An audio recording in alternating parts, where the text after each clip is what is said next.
Hello and welcome to the Navy Blue Corner. I'm Ian, joined as always by my good mate Lockie. And after a narrow loss to Geelong, the Blues cannot waste any time ruining their missed opportunities because we've got an even bigger clash brewing as this week we face our fierce rivals in Collingwood. It's going to be an absolute blockbuster. And here to preview it all with me is, of course, as I said in the intro, my good mate Lockie. Lockie, how are you? And how you feeling about the game coming up against the Pies? Because it's always a really stressful and emotional week leading into it.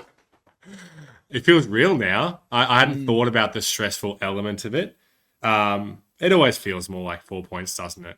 It feels like it'll, if we do get the dub this week, which I think we will, I think it's gonna feel like more than just one win, which we need. Yeah, it's funny. Someone at work asked me, about the Collingwood game, and they're sort of new to footy, so they're asking a few questions about like what this means. And I was like, the best way I can put it is I want to not lose almost more than I want to win, if that makes any sense. Like, I just can't bear losing to them more than I just love the elation of winning. It's so stressful. They're a massive rival of ours. Their fans are absolute nutcases. They're psycho on Twitter. They'll let you know about it. I mean, letting us know about them winning the flag all year. So it's about time we take them down a peg and let's absolutely smash them. So let's get into Navy Noise. It's where we start every single week. If you're watching right now live on Blue Abroad, drop a like, drop a comment, follow through the whole episode. If you've got any questions, drop them in the comments. I'll be following through to try and answer them all. And if you've thrown a question in that doesn't get answered throughout, even in the Grill the Corner segment, head over to the socials at Navy Blue Corner. If you send us a DM, tweet at us, do whatever, we will answer every single question that you've got. And if you're listening in, again, that podcast form, head over to the socials to let us know your thoughts. Very keen to get stuck in with everything about this clash. But Navy Noise, we're starting at the biggest topics. And this kind of ties in well, Lockie, because we lost against Geelong. And a lot of the talking points have gone around our style of play. We've been moving towards this kind of emphasis on contested ball, dominating around stoppages. Feels like the emphasis has been on that more than anything else. However, in this attacking shift, seemingly we've lost a bit of the team defense and struggling with defense in transition. It's kind of all fallen away. Do you think that these two are linked? And I guess, do we need to adjust the way that we are playing in order to defeat the Pies, who love to rebound and really pounce in transition? Yeah, I think the nature of footy is that all these things do tend to be linked, and you improve one thing and it can have an effect or another. We got into this in a lot of detail on the Geelong review on our channel, if people want to check that out. But I think for me, I've loved how we've looked in the middle these last couple of weeks with Brad in there, kind of elevating our mids to kind of focus on that contested game and the clearance game that that we knew we were great at last year. And we've tried different things over the journey with Voss, and we're tweaking our style and how we want to go about things. I generally feel pretty comfortable with where we're moving with things. There's obviously so much room for improvement, not just with the personnel that can come back in, but just how we structure things and how we go about doing things. So I'm definitely not looking for us to massively change our game plan as we go through things. Obviously, we should be tweaking things and tweaking them for the opposition, e.g. Collingwood this week. They're still a good team. A lot of people are writing them off. I still think that they're a top 8 side at the end of the day, so it's going to be tough. But generally I think just tweaking the game plan is where we should be moving from here. I tend to agree. Sometimes these things do just take time. We kind of know that more than most. Just looking back at last season, how things weren't working, slowly we adjusted and got things right. I'm impressed that we've got clear strengths at the moment, which this time last year we didn't have. Right now, the contest, scoring from stoppages, all of that is up, but we're one of the best teams at tackling right now and tackling inside 50. All of that is working well. Even if you look at that Geelong performance, we dominated the ball. We did enough to win as far as getting the ball in the right areas. Just the execution was probably the difference in the end. So as far as all those components, I'm loving it. Scores from turnover are finally up for us as well. It doesn't seem like that's as much an issue, even with some key personnel out in multiple positions. Right now, the big issue is kind of just defending at the moment and defending all over the ground and not allowing teams to move so swiftly through us. And I'm not maybe as concerned as it feels like the media is with the spotlight and the blowtorch going on us this week, because and maybe this is stupid, but I just have so much more belief in our ability to adjust, because we did it last year. We did the most miraculous turnaround. There was so much more wrong then than there is now. And if I look at the personnel, part of me is just thinking it needs a bit of time to gel. I think you brought it up in our kind of review of the Geelong game, which you can find wherever you listen to your podcasts or on our own YouTube channel, Navy Blue Corner. I'll be sure to drop it in the description right now if you're watching on YouTube, and the comments as well, so you can head over after you've watched this if you want to hear our thoughts. But we spoke a little bit about the inexperience in some of our players in the back line, and not only their own inexperience as a player, but as a back six, how much games they've all played and the chemistry there. Look at the forward line and how much that's chopped and changed this season. Feels as if the midfield is the area where they've played the most right now, and it's the area that, lo and behold, is functioning the most right now. I feel like that is just such an obvious thing to have a look at. And over the next few weeks, we're going to find out. We're playing against some really strong opposition, but I don't think the dominance in clearance is as linked to the fall away in the transition as maybe others are alluding to. Yeah, I think we're very aligned on that. Like if you just think about the names of Williams, Cowan, Boyd, and Newman, like how many games have those four played as that kind of like halfback mid-sized core? Like it's nothing. It's nothing. It takes time to build that synergy and understand who's going to go at what times and who's going to be, who's playing the offensive role, the defensive role at different times. And that's going to take time. And it's going to be great when we can put names like McGovern and Sard and potentially Marchbank back in. Like, it's hard to underestimate just how big a difference that can make, because those guys at their best are absolutely unbelievable and make the whole defense and the way that we defend a lot better. Yeah, and I think not only just to focus on the defenders, but then how much football they've played with the midfield and the midfield playing with that forward line. It all flows into each other, and the pressure's still up.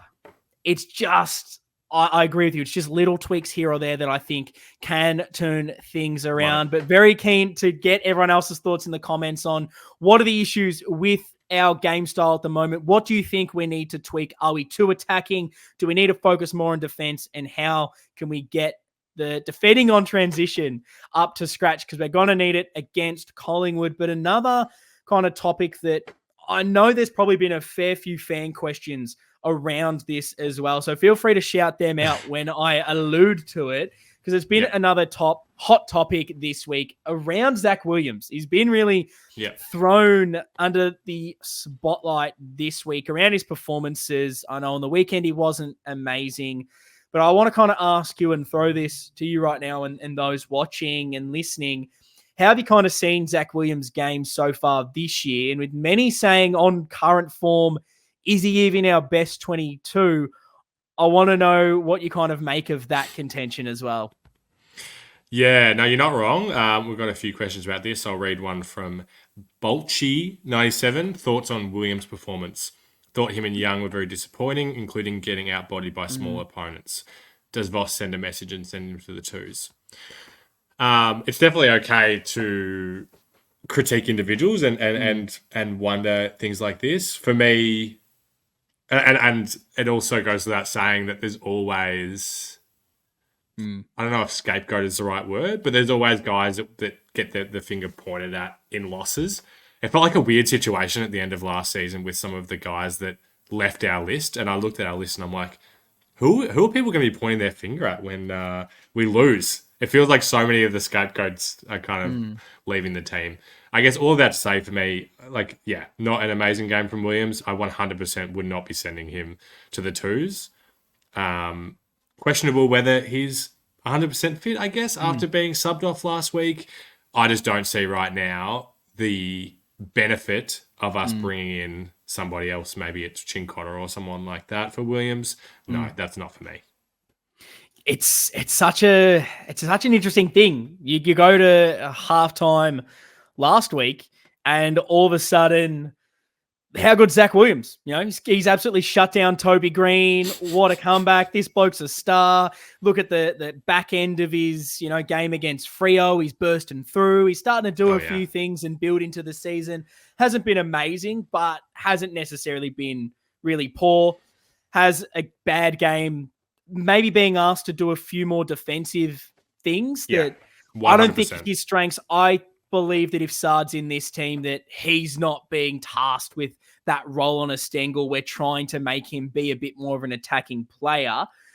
So I guess in saying that, I'm happy to critique his performance and say he didn't play well this week, but I'm not going to go over the top off 4 quarters of footy, because just as much as I wouldn't have gone big off 2 against GWS, I just don't think it's fair to completely blast him there. Right now, I think if everyone's fit, I'd probably have him as the 7th behind, I guess, that Newman, Boyd, Sard, and maybe you can throw Kemp into that. But sure, there's injuries. He has to play right now. My only thing and my question to you is kind of like, how do you think we can get more out of him?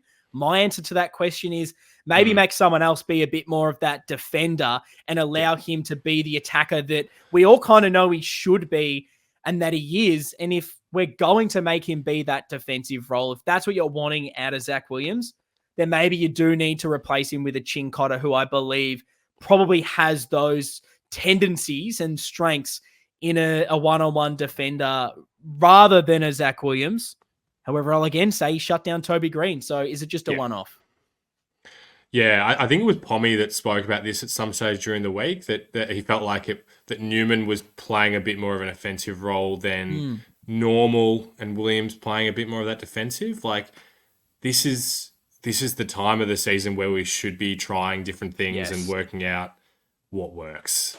And like we said, like this backline core that we're playing right now is not super experienced together. Let's try some different things. And I'm with you on, I think, what we see Williams best. Like, what's the best version of him that we can get? But as we know, with footy, the best version of one player doesn't necessarily mean it's the best for the team. We know that what the best Paddy Dow was, and guess what? That didn't work for what Carlton needed. So we got to do what's best for the structure. And the coaches this week thought that was doing Williams like this. I could easily see this game against Collingwood, him being the leading, rebound 50 guy, and everyone's back on him.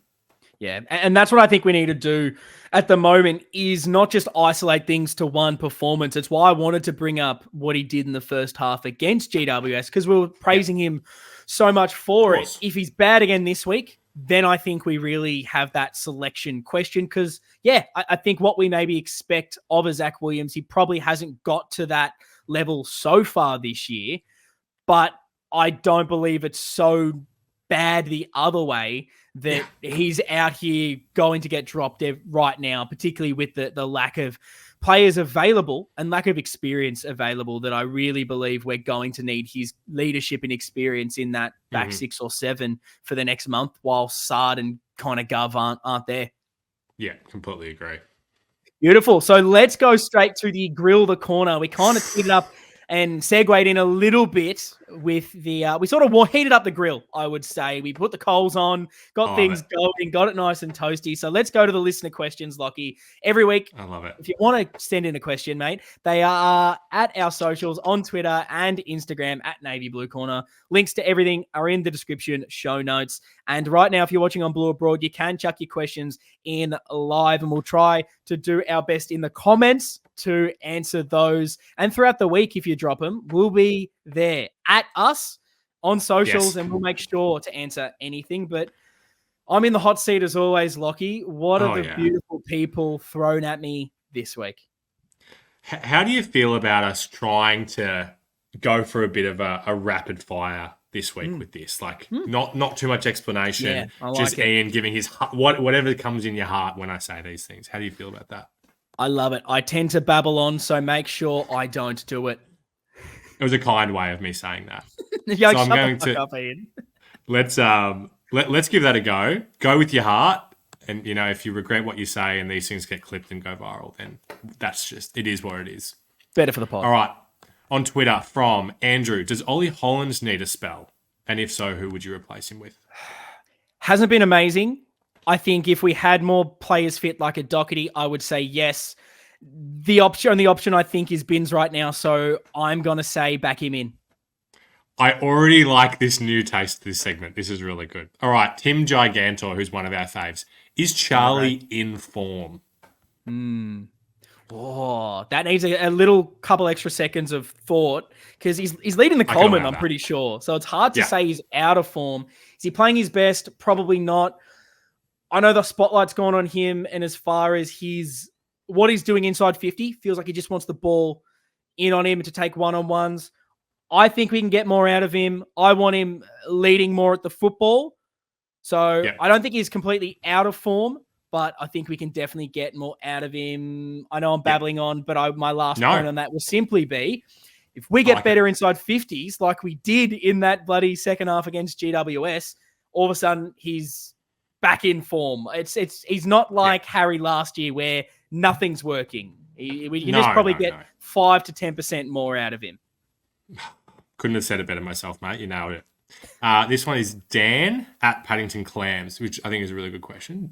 Does Cripps get rough treatment from the umps because he's expected to be stronger than others? Ooh, you get that vibe? I don't know. I don't personally subscribe to anyone gets really harsh treatment unless they are quite lippy towards the officials. I think that's the only thing you're probably going to hold as an unconscious bias that if someone's yelling abuse at you throughout the game and there's a 50-50 call, you might unknowingly not side with them. As far as Cripper, I mean, maybe your perception of it would be slightly different because you kind of expect him to break out of tackles, but I don't know. I don't think he gets adjudicated too poorly, but maybe that's just how I see it. What about you, Lockie? It's a good question. So hard to take my Carlton bias off in these situations. I feel like every stoppage, I'm like, how is he not being held here? How is that not a holding free? Yeah. So it's hard for me to be unbiased. Have you got your pen and paper there? Oh, absolutely, mate. What are we doing? All right, I'm going to get you to use that pen and paper, and I'm going to read a couple of more statement-like questions before while you're doing that. Let's see how quick I can write. Our good friend Dom in the Den is looking for ranking our best defenders from 1 to 8. Oh, that's good. Okay. So the guys that he's named is obviously Williams, Sard, Boyd, McGovern, Weeders, Marchbank, Kemp, and Newman.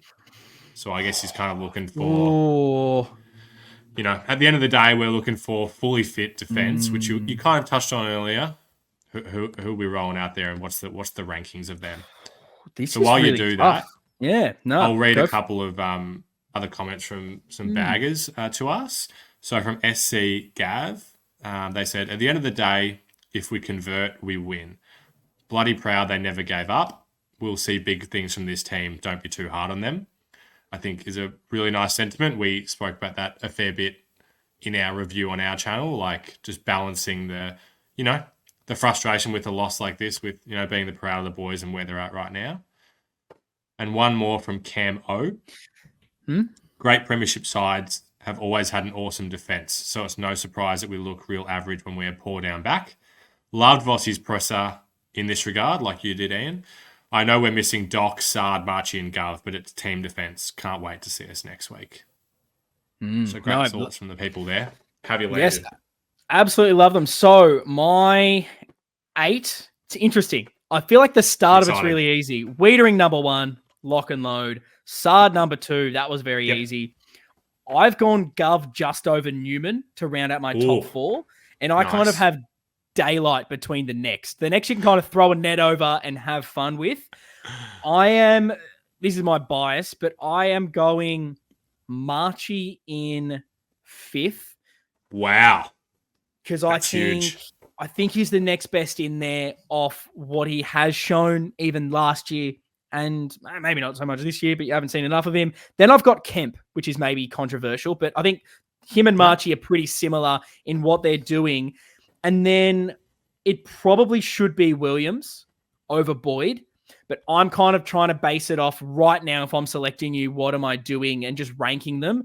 And I've got Boyd on form right now. But it's interesting. We kind of have spoken about this, that we're not dropping Williams because, again, I don't think you can play Wiedering, Gov, Marchie, Kemp all in the same team together each and every week. So because of that, when you're playing your back seven, I think Williams does obviously get into that. And he's got a higher ceiling and more runs on the board to be that kind of fifth option. And I think it is best he is that fourth or fifth. But yeah, that's kind of my 8 I've got ranked at the moment, my power rankings. But I'm happy for that to change throughout the year. And I got to apologize if the second thing you said after the ranking 8 was a question. I was busy writing down. I took none of that in. So I'm going to have to watch that back afterwards for the lovely insight from the listeners. No, it wasn't at all. It was, they were not questions, just some good insights from the listeners. But I think that exercise is good. I think it puts a spotlight on the fact that we say that two of our defenders aren't there. But really, it's 2 of our best 3 defenders aren't out there at the moment. Yes, I agree. And I think structure-wise, Gov and Sard are so vital. And then Marchie being that guy to replace Gov is that next one. So, yeah, it's tough. Yeah. I love it. Some great questions this week, and I'm going to wrap it up with this one from Davo71.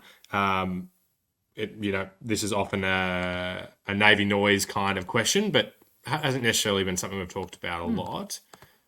15 on our injury list compared to the Cats that had 5, which sums up the difference. We've got to ask why. Some people get offended by this question about injuries, and it's just a question of why. Based on the last 5 years, we seem to have the same constant issues. How's your finger on the pulse at the moment with injuries? It feels like we do this almost every week. So maybe this is, and this is not meaning to be offensive towards the lovely man who gives us the question, but I feel like I'm a bit burnt out on this discussion because we do it every week, and it's who are we blaming? Well, how do we fix it? And if you want like my straight up opinion on players and injuries, it's that we've got too many guys that are injury prone. And I'm a massive English Premier League fan, massive Liverpool fan, and one of the lovely content creators at the Redmen TV, they did a real deep dive years ago into guys who have these soft tissue injuries and are injury prone, how many of them tend to get better and get fixed, basically, where they're no longer getting these injuries. And it kind of threw out this statement by the end of his evaluation that I kind of hold with me now, which is, it's harsh, but it's broke stays broke. Like, not a lot of these guys that have a lot of these career-long issues tend to really get over them. It's like you got to try and get the best out of them for long enough. And if you look who's injured currently, Cunningham, career of injuries, never got the best out of him. Doherty, how many ACLs? He's had a lot of issues, unfortunately. Fantasia with the illness, but again, fitness issues. Fogarty has been in and out with little issues. This one's not that. It's a, broken wrist. You don't count that in the injuries. Marchie, how many injuries has this man had? Martin, how many of them?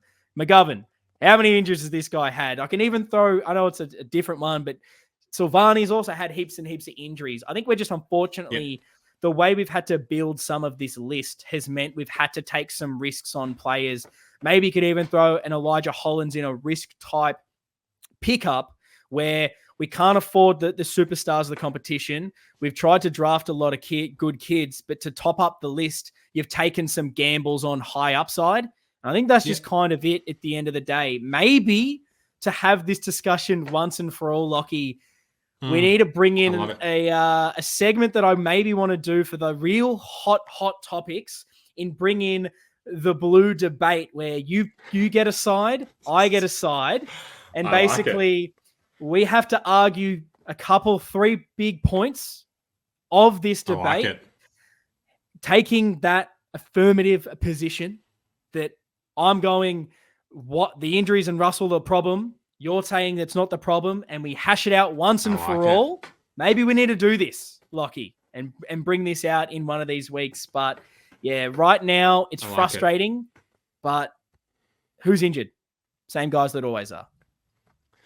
And I think a lot of people would agree with that sentiment. And I think that then the important thing is to say, so what do you want to do with that knowledge? You've got those guys. For me, I think there's four big culprits to point your finger at on the current list, and I'm probably going to put Williams as the fifth for me, where it seems like almost every week he almost goes down with an injury. So him plus Cunningham, Marchbank, Martin, and McGovern, they're kind of the five for me. So what do you want to do with that? Do you think we're better off as a club moving Cunningham on at the end of the season? Because of the injury risk. I just don't think we are. I just don't think we are with any of those guys. I think the opportunity cost of us moving on from those guys because of where they're at right now and the stage that we're at as a club, I'm not there. I don't think doing that and then bringing in a kid is going to give us a better chance of winning a premiership, which is what we're trying for. Yeah, the list issue is interesting. And obviously, I agree. It kind of who's coming in to replace these guys. We're probably carrying too many, which means a few will go at the end of the season. My kind of perspective on it, I've got two little things that I'll try and be really quick on. This is one, good.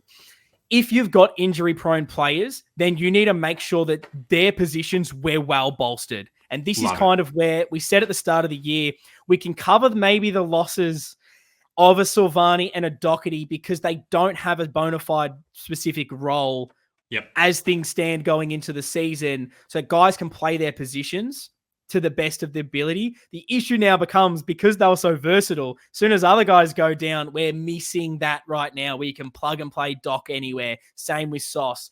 So if we've got injuries and injury-prone players, bulk up those positions so we're not struggling when these guys go down. The other thing is if we are backing them in at the end of the season, collectively as a fan base and as a football club, you just have to ultimately accept that there's a good chance this guy will play maybe not even half the year.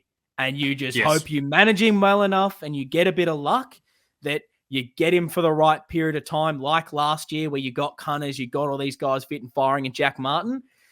Yeah. Because them at their best is somewhat worth it. So, yeah, it'd be interesting. We'll definitely have that discussion, I'm sure, multiple times throughout this year. I like it. But I like that we've gone into it like that because we are very aligned on that matter, and it's about what we do from here. And all we can do right now in round 7 is just hope that these guys come back because we're going to be better when they do. Absolutely. So let's focus our attention to the Pies this week, Lockie. It is our blueprint to victory. Now, we hate this club. We want to absolutely belt them. So in doing that, Lockie, what do you want to see this week from the Baggers? And drop your what do you want to see in the comments right now on YouTube and hit us up on the socials at Navy Blue Corner. Keen to hear everyone's thoughts. I think for me, when I first start thinking about this game and where we're at and with the hope that Chera's going to come back into this team and the midfield ruck combination that we're looking at, I want to see ruck midfield dominance from this game. That feels like a really achievable thing that we could be sitting here talking about when we're reviewing this one. That's just a big thing for me. No, and I think it's a good area to exploit if you're looking at strengths v weaknesses in. Yeah. It's another week that we've got big Brad Pitt up and about. We've got De Koning as well. Their ruck stocks aren't amazing. We've come up against a few teams in a row that don't have prolific ruckmen in the AFL. Use that to our advantage. We're a stronger, more contested midfield side. So let's again use that. Go similarly to my what do you want to see, which is I want a hot start because I think you can talk about pressure. And I think that's something that we need to do to jump out of the gate and use that, but hit it on the scoreboard because we failed to do that the last few games. I felt in that Geelong contest, we were all over them in the first 10, 15 minutes, but we're, behind at quarter time. I don't want to sit here this week at the end of the Collingwood game and have to review it and say that, gee, we just didn't take our chances. We need to be hot on it, win the clearances, get the ball in quick, take the opportunities. And Collingwood are in a bit of a precarious position right now where they're playing some better footy, but they need to win games get into the top 4 and go for another premiership tilt. If they're, fluctuating around top 8 and just outside of it, then it's going to be harder for them. So the pressure's almost on them to come out this weekend and prove something. Let's absolutely wipe the floor with them and not even give them a sniff in the first quarter, Lockie. I love that. I think my next one kind of ties a little bit into that. I think a big reflection on last week's game was how hard it felt like we had to work for all of our goals and how it didn't feel the same the other way. I'd love to have a bit more variety in that from us this week. It's too hard to just have the opinion that we're just going to completely turn it around in 1 week. But I want to see more of those easy goals, I guess. Us getting the ball into places where we've moved the ball really well up the ground, getting it to a forward in a really kickable spot, and then be able to put that through. I think that's an important thing for us to improve on. Absolutely love it. My last kind of what do you want to see is kind of the basis of everything we've spoken about in our review show over on our own YouTube channel and wherever you get your podcasts. Yep. And also this episode right now, this preview show, in that team defense. I just want it to be super tight. I want the pressure to be up and about and high from the outset. Just don't make it easy for them, because I want them to know that there's heat all day, and they are that rebound, quick handball, cut through you like a hot knife through butter. Geelong did it to us. Adelaide have done it to us. Cannot be letting one of the better teams at that building off turnover team do it to us, and I can't have it be Collingwood. I don't want to do it. Do you have any other, what do you want to see before we move to the team selection, Lockie? Let's go team selection. Beautiful. So the injury update has landed. The ones that matter is Gov still a week away, will not be up for selection, but we've got a couple of players that may be there if they get through a fitness test. Cunningham, which it feels like a while since I've said that one. Fantasia after his illness, and Adam Chera, all a test for this week. Lockie, if they're all fit, what are your team changes? And then if you have one of those that is a bit of a test coming in, I want some alternatives as well. And if you're watching right now on Blue Abroad, I want your team changes in the comments. If you're listening in podcast form, I don't even have to say it. You know where to go to right now. I want you to, like Dora the Explorer, yell it back to me, the socials, because you know what it is. I don't have to say it, Lockie. I always like your team changes better than mine. I hate how I go first and then you do yours, and I'm like, yeah, no, you're right. That's better. I like what you got there. So do you want me to go first? I mean, yeah, go ahead. Go ahead. Because I feel like I'll be talking for too long. That's why I need to throw it to you. No, I appreciate that. I'll go quick with mine because I don't need to make too many adjustments right now. Carroll comes out.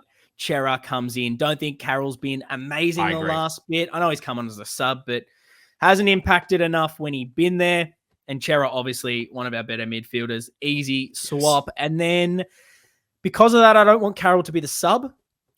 It's a big occasion. Binsey, I liked seeing a bit of but I am going to maybe play it a bit more safe and bring in a guy like Chincotta to be the sub, who I like his versatility maybe a little bit more. And I just think he's maybe built a bit more for this occasion right now. Whereas Binns, he was fine. Absolutely no issues with his little cameo appearance. But I think we probably saw, even in those things, no disrespect, that he's still a kid and probably needs a little bit more development, at least body-wise, before we're seeing him play, 10, 15 games in a row. Damn it. My team selection confidence almost got a massive boost then when I thought we were going to have the exact same ones. My only difference was I thought if Cunningham gets through the test, I think I'd like to see him as the sub. I think he's the kind of guy that could have a really impactful fourth quarter. And also if he has to come on early, I think that's a good thing that we can move the magnets around. And totally agree with the Chera Carroll one. The part that I'm interested to throw back at you, which I didn't want you to throw at me if I went first.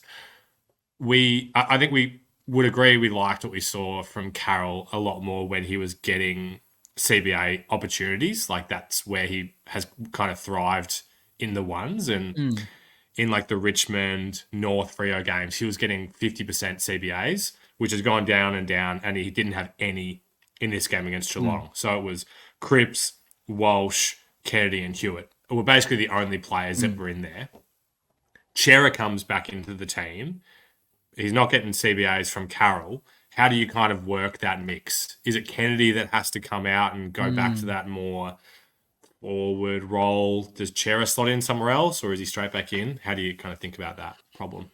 It's tough, and it's a good thing to have right now, a nice problem. I'd have to really go back into it and look at the exact CBAs that people are getting, but I think the first thing really would be he kind of takes a lot of Kennedys at the moment, because I think our best midfield few to go through there that need the bulk are obviously Cripps and Hewitt kind of take all of them, and then it's, Walsh, Chera to kind of take the next. So I would probably have Kennedy maybe go a little bit more into his hybrid role elsewhere.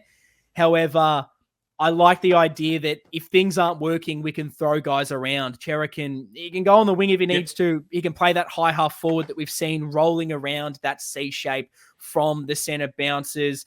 We've seen what Kennedy can do. Elijah Hollands can run through there if you need him.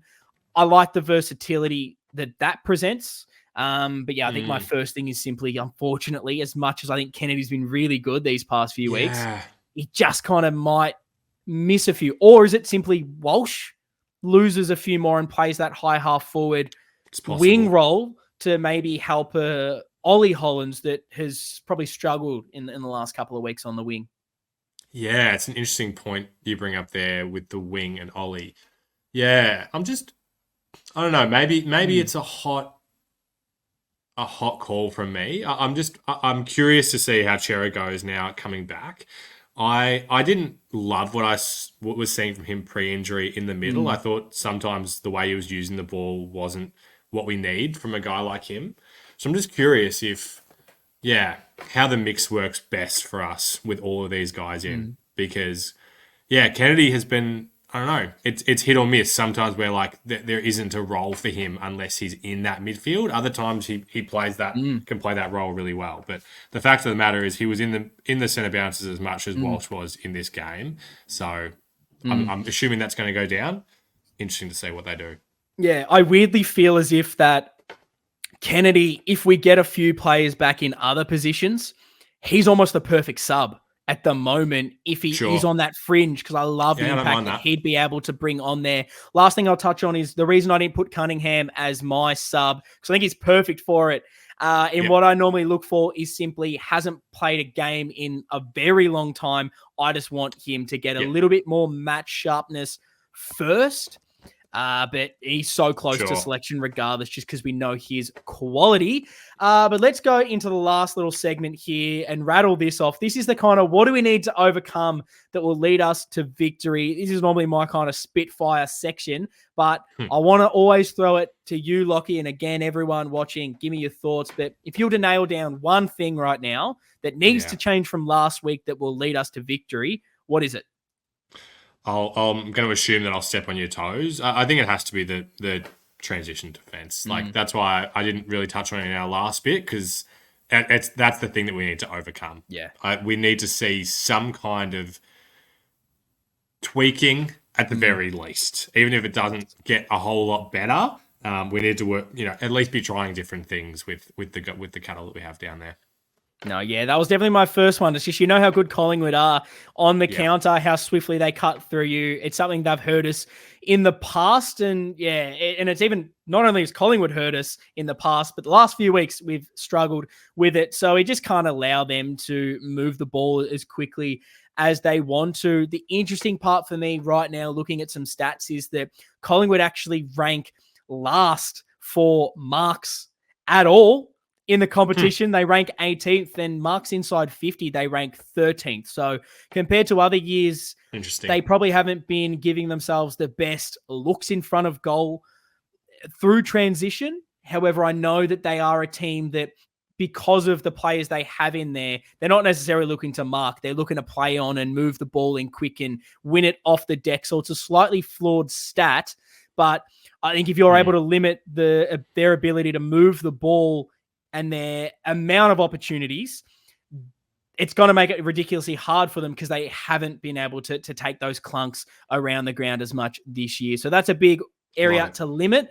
The other I have right now, I want to be pretty simple with this, is let's just put a lot of pressure on their back six. I don't want to have to talk about all the negatives of us and the positives and strengths of other teams. Let's flip it, because Collingwood at the moment rank 12th for inside 50 differential at negative 1.7, meaning they are conceding 1.7 more inside 50s than they're generating themselves. And that kind of compares to us. We're positive. We're doing 6.3 inside 50s in our favor per game. So we've got the forward weapons, and we showed that against Geelong with just how much we generated the ball in our forward half. So let's tighten up the entries. Get the ball movement inside 50 and the movement inside 50 better. And let's exploit their shaky defense that honestly lacks a little bit of height. Darcy Moore is the main one down there. Hasn't been at his best. Frampton's the only other key tall. You can maybe say Howe to a lesser extent. They're good when the ball hits the deck, so don't let it do that. Our inside 50 pressure has been up and about. We're the number one tackle team, one of the best inside 50 tackles. Let's exploit their weakness in height. We've got De Koning, got Harry, got Charlie. That's where I'm excited to dominate. So let's get it in quick and fast. Is there anything else that you want to touch on before we wrap up this episode, so we can come back next week and talk about a massive win against the Pies, Lockie? I love it, mate. The vibes are high. Like I said at the start, the stress of it hadn't hit me yet. Maybe it's a little different being out of the country for this one. I don't get to, feel all the anxiety that builds in Melbourne in that week before the game. But I'm feeling really confident. I think we'll get over the line. Yeah, let's back us in. Let's absolutely get up and about. I'm very excited for this clash. Let's hope we're back here next week talking about a massive, massive win. But that's going to wrap up the episode for this week. You can catch our review of the upcoming Collingwood game on our own YouTube channel, Navy Blue Corner. Links will be everywhere. Listen to it wherever you get your podcast. And then we'll be back Wednesday night on the Blue Abroad YouTube channel, 8 p.m. to build up the next game. Up the bloody baggers. See you guys next time.